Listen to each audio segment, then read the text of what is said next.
Hey, what's up, guys? I wanted to sit down for the first time on this channel and sit down and do an actual video. And I want to put out my thoughts and bring up some things that I've saw and read and watched regarding this weekend's UFC event. So we all know what happened. Strickland, defeated all the odds possible and beat Israel Adesanya clearly all 5 rounds. It was amazing.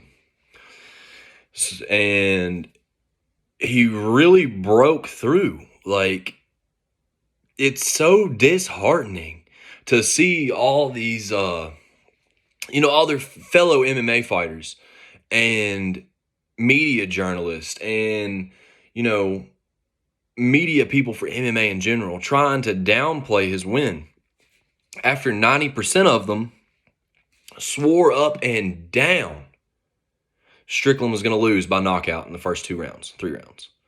But as soon as he defies the odds and becomes a big sensation, everyone's on the train. It's confusing. It's confusing. I'm not a professional fighter. I'm not, a combat martial artist. I'm none of that. I don't claim to be, never will claim to be. I'm just an average guy who loves fucking MMA, who loves watching UFC, anything like that. But to see Strickland do what he did ought to give everyone just that bit of hope. Like, damn, this man can come from what he came from to what he's at now. And everyone doubted him. Everyone doubted him. Everyone. But then we come to the conclusion, and now it's the twisted turns. And then you've got like Ian Gary, whatever you want to call him. I don't care. I don't like him.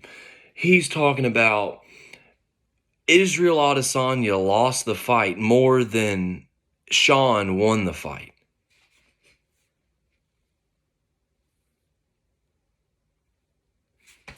What? What does that make? How does that even make sense? It doesn't matter. Here is my 2 reasons for why I picked Sean Strickland. I picked him on Tapology. I picked him by TKO. I thought he was gonna obliterate Izzy. I knew it. 1, if you're not a casual fan and you've watched Israel Adesanya's fights, you know he does not like pressure fighters. For instance, 1, Yoel Romero, one of the shittiest title fights I've ever seen in my life. All Izzy did was run around the circle. Yoel could have done some more, but Izzy was scared. He don't like pressure fighters. Then we move on to the Kevin Gastelum fight. Kevin Gastelum absolutely put the pressure on Izzy and almost had him knocked out. If he hadn't have done that one stupid half-ass try to shoot a double leg instead of continuing to pound his head, he'd have got him. If you look at the past record, you should be able to tell Sean is a pace fighter. Sean has a hell of a cardio. Sean can hurt. You put that with Izzy and it's just an automatic, it should click. It should click.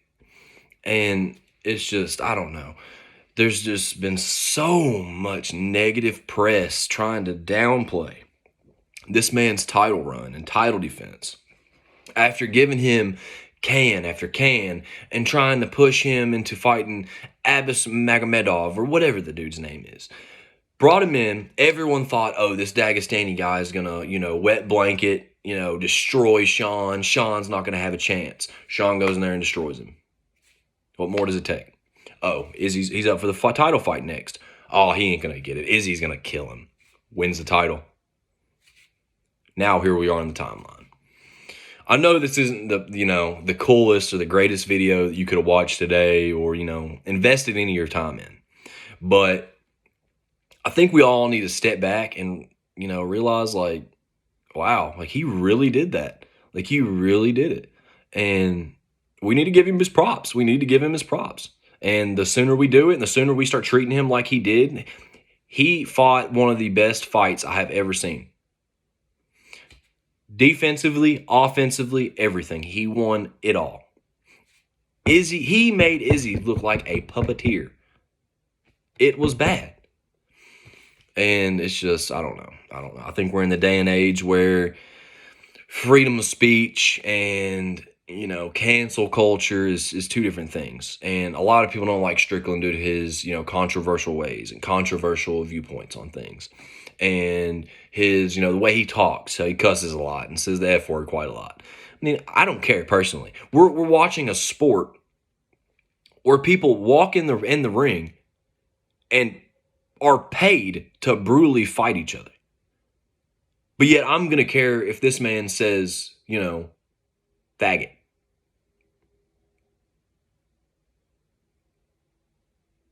I mean, it's just, I don't know. It's a process. And I feel like as a community, we should definitely be a little better. And also, I know I've only got 60-something subs, and I'm not a big MMA YouTuber, but I personally, and Sean Strickland, if you see this, you need to do this too. I want to see a public apology from all of the MMA videos, all the MMA journalists, Ariel Helwani, MMA fucking Piggy, all this other stuff. Just dogging him. Demetrius Johnson even had Izzy winning. I mean, I understand why you'd pick that, but if you pick Izzy and then you're going to downplay Sean, I feel like you should at least apologize. Like, I feel like you should apologize, and I feel like we should hold people accountable for the way they are in the MMA community. There's good people, there's bad people, but in all reality, we've got to respect who won. It wasn't a rigged fight. It wasn't even a close fight. Strickland dominated that fight. I believe it's the end of Izzy. I do. I believe it is the end of Israel Adesanya. I think he's got 2 to 3 fights left in him, and he's done. I think he's after that. But I've gotten what I wanted to say out, and I know this isn't, like I said, it's probably a very awkward video. It might not even get more than like 10 views, but that's cool too. I don't care. But I just wanted to actually sit down and voice how I wanted to, how I felt and what I've been thinking all day. I'm eventually going to do another video. I just, I don't know. I kind of feel weird doing videos to people that don't watch. It kind of makes me feel like I'm just, wasting time towards something that I'm never going to get to. But thank you guys for watching. I appreciate it. Like and sub if you can, if you want to. I'm not going to demand it, but that'd be awesome. And thanks again for watching. Give the man his props and call these journalists out. Thank you.